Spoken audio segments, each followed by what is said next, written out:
Part 1. Hello, do you mind if I ask you some questions about your journey today? We're doing a customer satisfaction survey. Yes, OK. I've got about 10 minutes before my train home leaves. I'm on a day trip. Great, thank you. So, first of all, could you tell me your name? It's Sophie Bird. Thank you. And would you mind telling me what you do? I'm a journalist. Oh, really? That must be interesting. Yes, it is. So, was the reason for your visit here today work? Actually, it's my day off.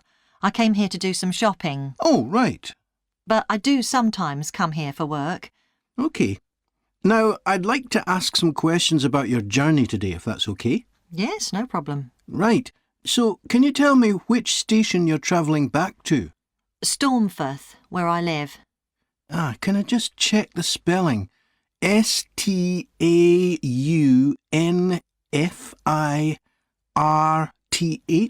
That's right. And you travelled from there this morning? Yes. OK, good. Next, can I ask what kind of ticket you bought? I assume it wasn't a season ticket as you don't travel every day. That's right. No, I just got a normal return ticket. I don't have a rail card, so I didn't get any discount. I keep meaning to get one because it's a lot cheaper. Yes, you'd have saved 20% on your ticket today. So you paid the full price for your ticket? I paid £23.70. OK. Do you think that's good value for money? Not really. I think it's too much for a journey that only takes 45 minutes. Yes, that's one of the main complaints we get. So you didn't buy your ticket in advance? No. I know it's cheaper if you buy a week in advance, but I didn't know I was coming then. I know. You can't always plan ahead. So, did you buy it this morning? No, it was yesterday. Right. And do you usually buy your tickets at the station? Well, I do usually, but the ticket office closes early and I hate using ticket machines. I think ticket offices should be open for longer hours. There's always a queue for the machines and they're often out of order. A lot of customers are saying the same thing. So, to answer your question, I got an e-ticket online. OK, thank you. Now, I'd like to ask you about your satisfaction with your journey. So what would you say you were most satisfied with today? Well, I like the Wi-Fi on the train. It's improved a lot. It makes it easier for me to work if I want to. That's the first time today anyone's mentioned that. Oh. It's good to get some positive feedback on that. And is there anything you weren't satisfied with? Well, normally the trains run on time and are pretty reliable, but today there was a delay. The train was about 15 minutes behind schedule. OK, I'll put that down. Now, I'd also like to ask about the facilities at the station. You've probably noticed that the whole station's been upgraded. What are you most satisfied with? I think the best thing is that they've improved the amount of information about train times, etc. that's given to passengers. It's much clearer. Before, there was only one board and I couldn't always see it properly, which was frustrating. That's good. And is there anything you're not satisfied with? Let's see. I think things have generally improved a lot. The trains are much more modern and I like the new cafe. But one thing is that there aren't enough places to sit down, especially on the platforms. OK. So I'll put seating down, shall I, as the thing you're least satisfied with? Yes, OK. Can I ask your opinion about some of the other facilities? We'd like feedback on whether people are satisfied, dissatisfied, or neither satisfied nor dissatisfied. OK.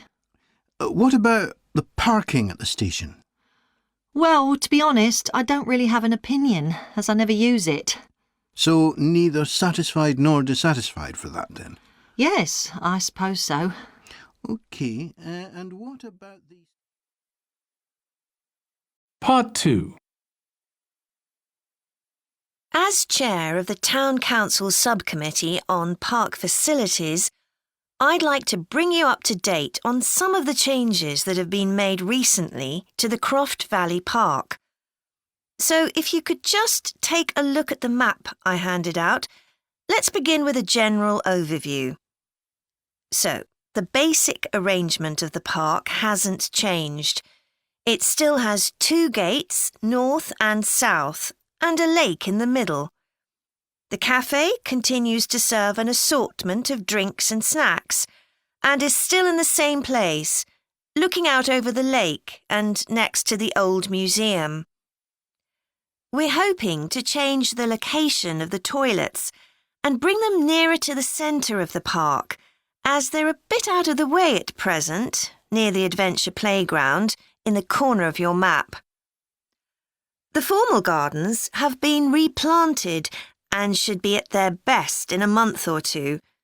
They used to be behind the old museum, but we've now used the space near the south gate, between the park boundary and the path that goes past the lake towards the old museum. We have a new outdoor gym for adults and children, which is already proving very popular. It's by the glass houses, just to the right of the path from the south gate. You have to look for it, as it's a bit hidden in the trees. One very successful introduction has been our skateboard ramp. It's in constant use during the evenings and holidays.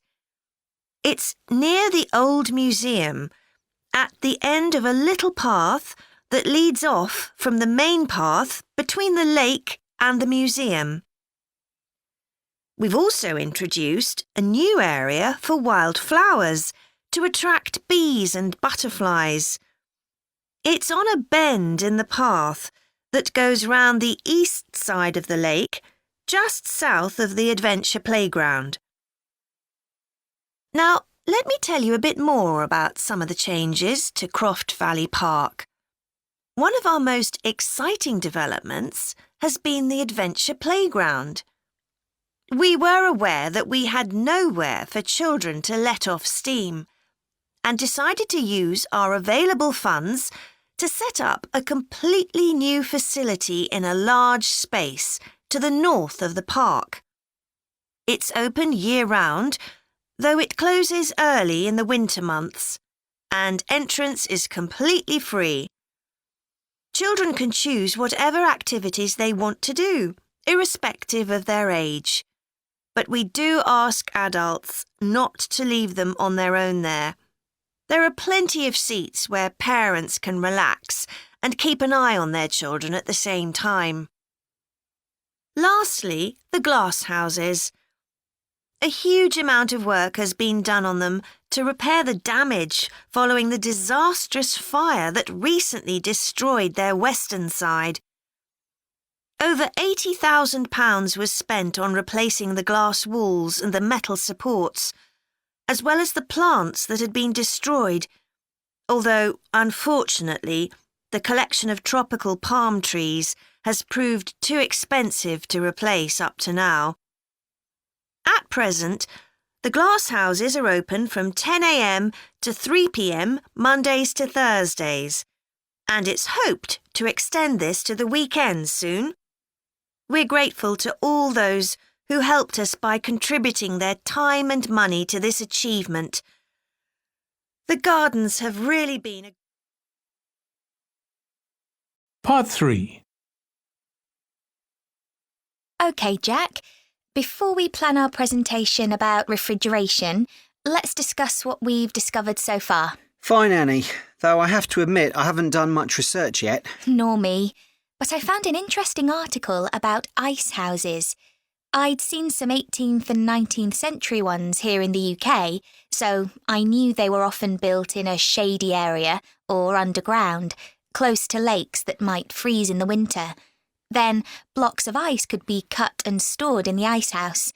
But I didn't realise that insulating the blocks with straw or sawdust meant they didn't melt for months.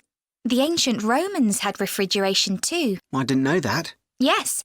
Pits were dug in the ground and snow was imported from the mountains, even though they were at quite a distance. The snow was stored in the pits. Ice formed at the bottom of it. Both the ice and the snow were then sold.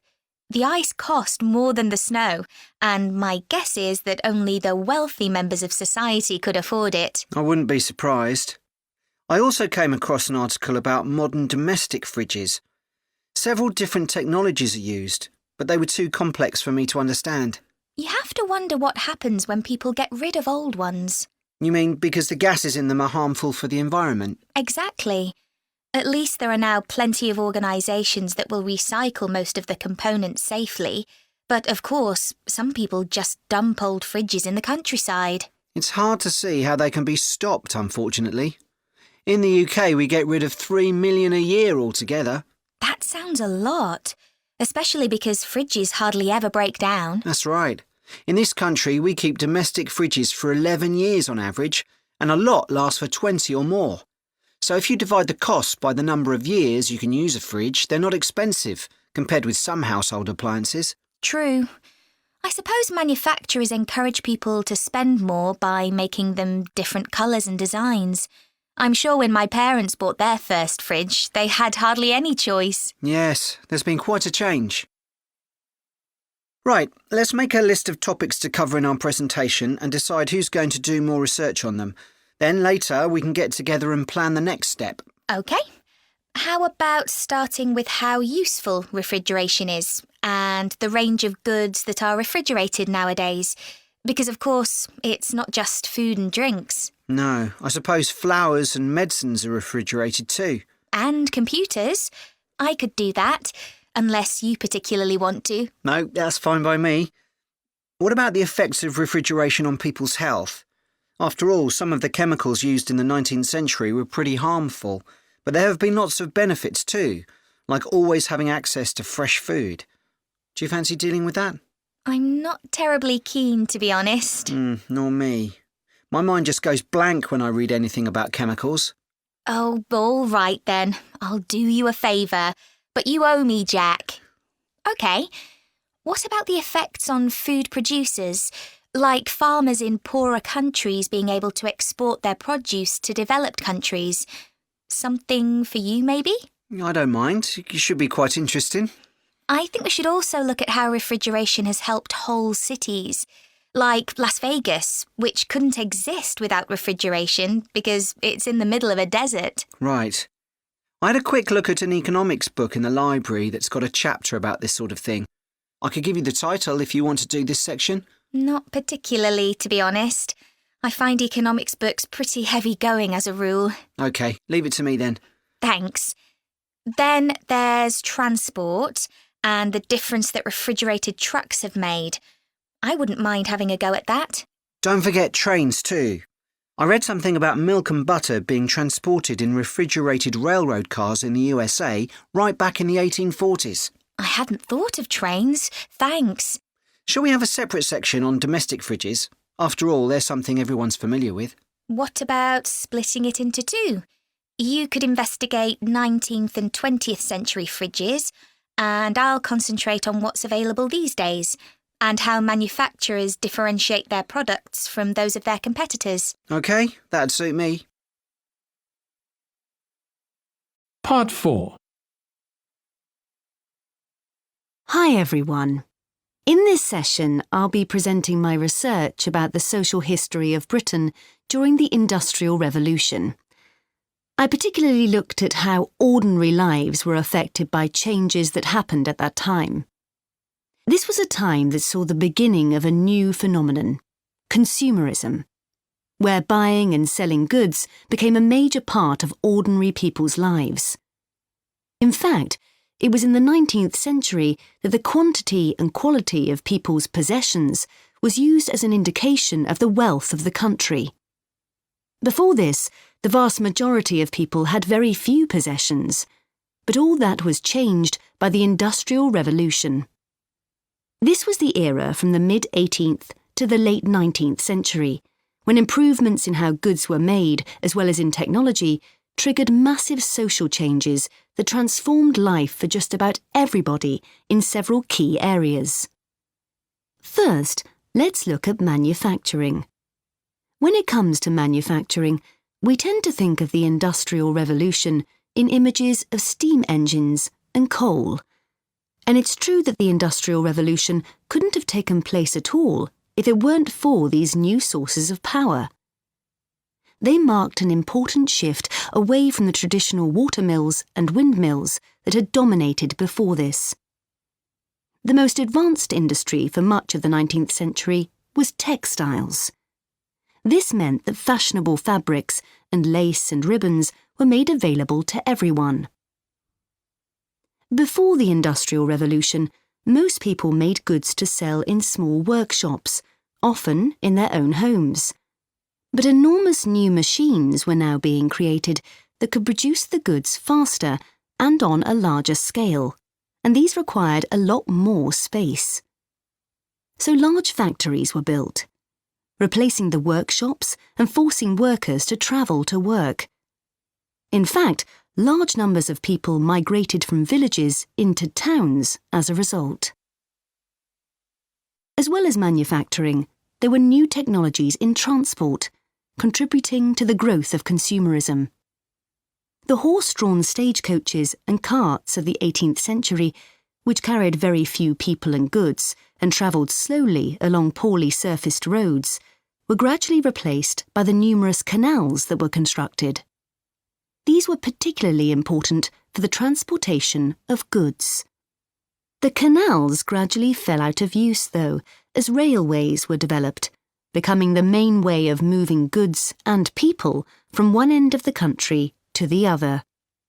And the goods they moved weren't just coal, iron, clothes, and so on. Significantly, they included newspapers, which meant that thousands of people were not only more knowledgeable about what was going on in the country, but could also read about what was available in the shops. And that encouraged them to buy more. So faster forms of transport resulted in distribution becoming far more efficient. Goods could now be sold all over the country instead of just in the local market. The third main area that saw changes that contributed to consumerism was retailing. The number and quality of shops grew rapidly, and in particular, small shops suffered as customers flocked to the growing number of department stores, a form of retailing that was new in the 19th century. The entrepreneurs who opened these found new ways to stock them with goods and to attract customers. For instance, improved lighting inside greatly increased the visibility of the goods for sale.